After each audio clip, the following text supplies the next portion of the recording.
Bismillahirrahmanirrahim. Assalamualaikum warahmatullahi wabarakatuh. Alhamdulillah hamdan naimin hamdan syakirin, wassalatu wassalamu ala sayyidina Muhammadin wa ala alihi wa sahbihi ajma'in, amma ba'd. Ananda sekalian, apa kabar? Semoga tetap dalam kondisi sehat walafiat, amin ya rabbal alamin. Insyaallah pada video kali ini kembali kita melanjutkan materi pelajaran kita pada mata pelajaran fikih MTS kelas 8. Namun sebelum memulai pelajaran, mari kita bersama-sama berdoa. Bismillahirrahmanirrahim. Rabbi zidna ilman warzuqna fahman. Rabbi syrah li sadri wa yassir li amri wahlul 'uqdatam min lisani yafqahu qawli. Amin ya rabbal alamin. Ya, pada pertemuan yang lalu telah kita selesaikan tentang tata urutan pelaksanaan ibadah haji. Nah, pada materi kali ini insya Allah kita akan lanjut dan masuk kepada materi tentang ibadah umroh. Nah, ananda sekalian, kita lihat pengertian umroh. Umroh secara bahasa berarti berkunjung. Secara istilah, umroh adalah berkunjung ke Ka'bah atau Baitullah untuk melaksanakan tawaf, sa'i, dan bercukur atau istilahnya tahallul demi mengharap ridha Allah Subhanahu wa taala. Umroh disebut juga haji kecil. Hukum melaksanakan umroh adalah fardu ain. Apa itu fardu ain? Fardu ain adalah kewajiban perseorangan. Artinya setiap manusia wajib melaksanakan ketika dia beragama Islam atau memenuhi syarat wajib umroh atas setiap laki-laki dan perempuan yang mampu atau istita'ah. Sudah dijelaskan apa itu mampu pada video sebelumnya.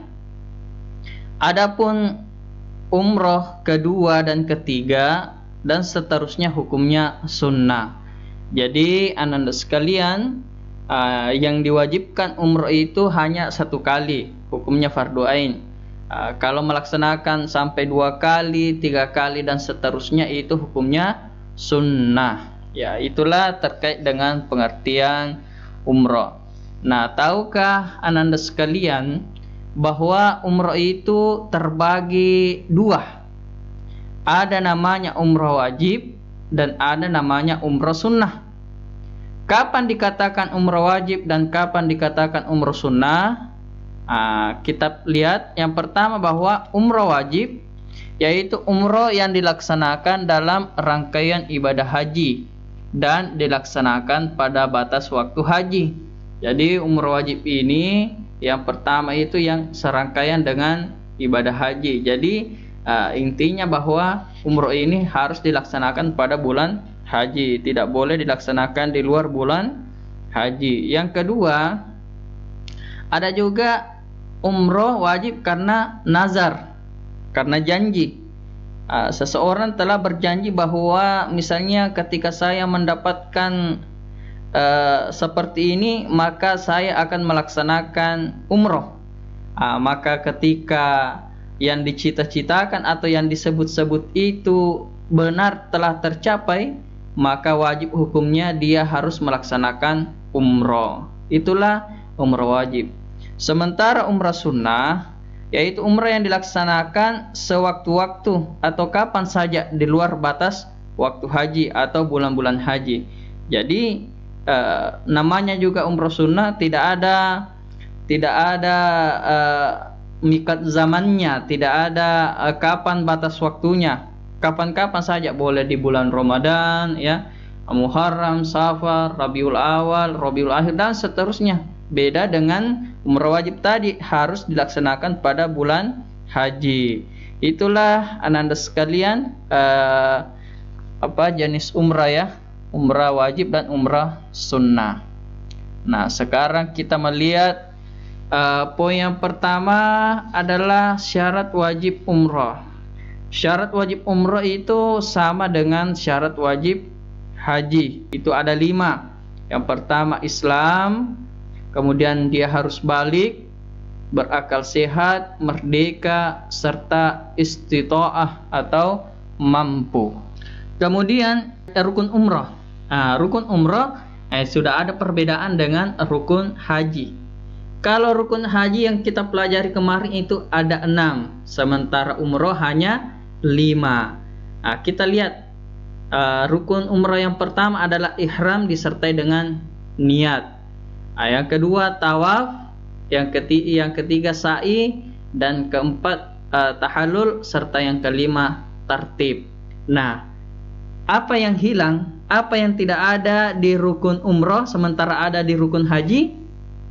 Jawabannya adalah wukuf di padang Arafah. Itu tidak ada di umrah. Nah, itulah yang membedakan antara haji dengan umrah. Itu salah satunya. Kemudian selanjutnya wajib umrah. Wajib umrah itu ihram dari mikatnya. Ya, apabila dilanggar maka ibadah umrah tetap sah, tetapi harus membayar dam. Jadi adik-adik sekalian, anak-anak sekalian, umrah itu juga harus melihat di mana dia harus memulai ihram. Ada namanya miqat makani, sudah dijelaskan pada pertemuan sebelumnya. Nah, yang kedua meninggalkan dari segala larangan umrah, sebagaimana halnya larangan dalam mengerjakan haji. Apa yang dilarang di dalam ibadah haji juga dilarang di dalam ibadah umrah. Artinya larangan umrah dengan larangan haji itu sama. Kemudian penjelasan berikutnya bahwa mikat zamani umrah itu sepanjang tahun. Jadi waktu umrah itu sepanjang tahun. Artinya tidak ada waktu tertentu untuk melaksanakan umrah. Jadi boleh dilakukan kapan saja. Adapun mikat makani umrah pada dasarnya sama dengan mikat makani haji, tetapi khusus bagi orang-orang yang berada di Mekah, mikat makani mereka adalah daerah di luar kota Mekah atau di luar tanah haram, Tan'im dan Ji'rana. Demikian juga tentang larangan yang terdapat ibadah haji berlaku juga dalam ibadah umrah. Ini sudah dijelaskan tadi. Kita masuk ke poin yang keempat, tata urutan pelaksanaan ibadah umrah. Kita lihat yang pertama, melakukan ihram dengan niat umrah dari mikat makani yang telah ditentukan. Sebelum berihram ada beberapa hal yang perlu dilakukan.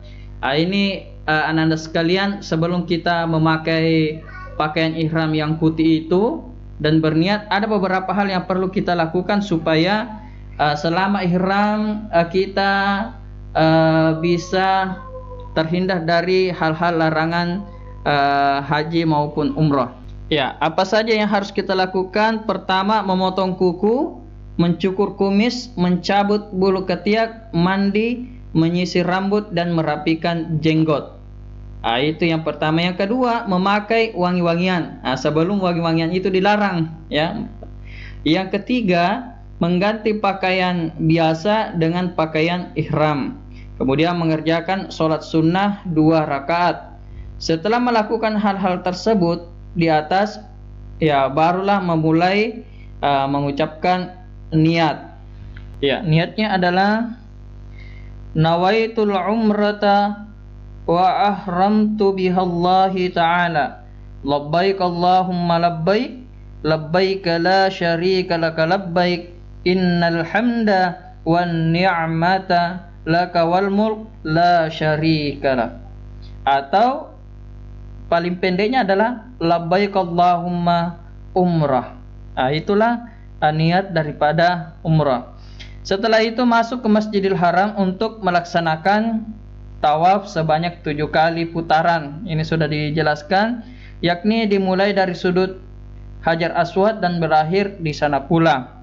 Kemudian yang ketiga adalah setelah selesai melakukan tawaf dilanjutkan dengan sa'i antara Bukit Safa dan Marwa. Kemudian setelah selesai sa'i dilanjutkan dengan tahallul, yaitu mencukur rambut. Dengan demikian bebaslah kita dari segala larangan ihram. Tahallul menandai selesainya ibadah umrah. Nah, itulah terkait dengan tata urutan pelaksanaan ibadah umrah. Baik anak-anak sekalian, yang terakhir, materi kita terakhir ini adalah hikmah haji dan umrah. Nah, haji merupakan ibadah tahunan yang besar yang Allah syariatkan bagi para hambanya, mempunyai berbagai manfaat yang besar dan tujuan besar pula, yang membawa kebaikan di dunia dan di akhirat. Dan di antara hikmah ibadah haji dan umrah yang pertama adalah mengikhlaskan seluruh ibadah. Maksudnya beribadah semata-mata untuk Allah Subhanahu wa taala dan menghadapkan hati kepadanya dengan keyakinan bahwa tidak ada yang berhak disembah kecuali Dia, dan bahwa Dia adalah pencipta jagat raya dan pemilik nama-nama yang indah, Asmaul Husna, dan sifat-sifat yang mulia. Tidak ada sekutu baginya, tidak ada yang menyerupai, dan tidak ada tandingannya. Dalam hal ini telah disyariatkan dalam firman-Nya dalam Al-Quran surah Al-Hajj. Allah Subhanahu wa taala berfirman, A'udzubillahi minasyaitonir rajim. Wa iz bawwa'na li Ibrahima makanal baiti alla tusyrik bi syai'an wa tahhir baitiyal lit-ta'ifina wal qa'imina war ruk'is sujud. Artinya, dan ingatlah ketika kami menempatkan tempat Baitullah untuk Ibrahim dengan menyatakan, janganlah engkau menyekutukan aku dengan apapun, dan sucikan rumahku ini bagi orang-orang yang tawaf, beribadah, ruku dan sujud. Al-Quran surah Al-Hajj ayat 26. Yang kedua, mendapatkan ampunan dosa-dosa dan balasan syurga. Nabi sallallahu alaihi wasallam bersabda, al-umrata ilal umrati kafaratun lima bainahuma wal hajjul mabruru laisa lahu jazaa'un illal jannah. Satu umrah sampai umrah yang lain adalah sebagai penghapus dosa antara keduanya, dan tidak ada balasan bagi haji mabrur kecuali jannah. Banyak sekali. Kemudian di hadis lain mengatakan bahwa barang siapa yang melakukan haji ke Ka'bah ini lantas tak berkata-kata kotor serta tidak melakukan tindakan kefasikan, ia kembali seperti dilahirkan ibunya. Hadis yang diriwayatkan oleh An-Nasai. Kemudian yang ketiga, hikmah yang ketiga adalah begitu banyak perbedaan dalam pelaksanaan ibadah, namun para jamaah tetap bersatu beribadah dan sama-sama mendapat ridha Allah Subhanahu wa taala. Sikap ini tentu akan berpengaruh luar biasa dalam kehidupan, karena hampir semua masalah yang melanda umat Islam bersumber pada kepicikan dan kesempitan wawasan dalam pandangan tentang Islam. Yang keempat, yaitu menyambut seruan Nabi Ibrahim alaihissalam. Dalam Al-Quran surah Al-Hajj, Allah Subhanahu wa taala berfirman, wa azzin fin nas bil hajji ya'tuka rijalan wa ala kulli dhamirin yatina min kulli fajjin amiqa. Dan serulah manusia untuk berhaji, niscaya mereka akan datang kepadamu dengan berjalan kaki dan mengendarai unta yang kurus yang datang dari segenap penjuru yang jauh. Kemudian Nabi Ibrahim alaihissalam telah menyeru agar berhaji kepada manusia, dan Allah Subhanahu wa taala menjadikan siapa saja yang Dia kehendaki untuk bisa mendengar seruan Nabi Ibrahim alaihissalam tersebut dan menyambutnya. Hal itu berlangsung semenjak zaman Nabi Ibrahim hingga sekarang. Yang kelima, menyaksikan berbagai manfaat bagi kaum muslimin. Dijelaskan dalam firman Allah Subhanahu wa taala dalam Al-Quran surah Al-Hajj ayat 28. agar supaya mereka menyaksikan berbagai manfaat bagi mereka dan supaya mereka menyambut nama Allah pada hari yang telah ditentukan atas rezeki yang Dia berikan berupa binatang ternak. Maka makanlah sebagian darinya, dan sebagian lagi berikanlah untuk dimakan orang yang sengsara dan fakir. Kemudian yang keenam adalah saling mengenal dan saling menasihati. Dan di antara hikmah haji adalah bahwa kaum muslimin bisa saling mengenal, saling berwasiat, dan saling menasihati dengan al-haq atau kebaikan atau kebenaran. Mereka datang dari segala penjuru, dari barat, timur, selatan, dan utara Mekah, berkumpul di rumah Allah Subhanahu wa Ta'ala yang tua, di Arafah, di Muzdalifah, di Mina, dan di Mekah. Mereka saling mengenal, saling menasihati, sebagian mengajari yang lain, membimbing, menolong, membantu untuk maslahat dunia akhirat. Kemudian yang ketujuh, mempelajari agama Allah Subhanahu wa Ta'ala. Dan di antara manfaat ibadah haji adalah bahwa mereka bisa mempelajari agama Allah di lingkungan rumah Allah Baitullah dan di lingkungan Masjid Nabawi dari para ulama dan pembimbing. Mereka mendapat bimbingan mengenai hukum-hukum agama, haji, umrah, dan lainnya, sehingga bisa menunaikan kewajiban mereka dengan didasari ilmu.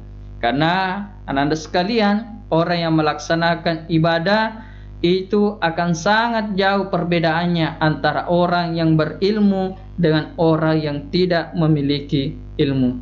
Inilah hikmah, inilah manfaat bagi orang yang melaksanakan haji dan umrah.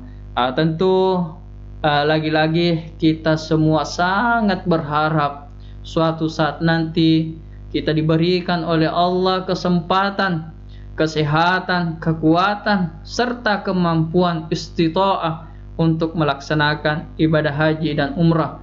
Semoga dengan materi yang kita pelajari selama 3 pertemuan ini, Allah Subhanahu wa Ta'ala memberikan hidayah, petunjuk kepada kita semua, sehingga kita memiliki pemahaman yang baik tentang pelaksanaan ibadah haji dan umrah, sehingga pada saatnya nanti kita melaksanakan ibadah haji dan umrah, betul-betul kita melaksanakan ibadah tersebut dengan ilmu yang mumpuni, sehingga gelar al-hajj mabrur, haji mabrur kita semua dapatkan nantinya. Amin amin ya rabbal alamin.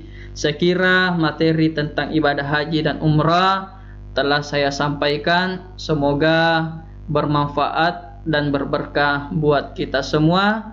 Mari kita menutup perjumpaan kita dengan bersama-sama melafazkan alhamdulillahirabbil alamin. Wabillahi taufiq wassa'adah. Wassalamualaikum warahmatullahi wabarakatuh.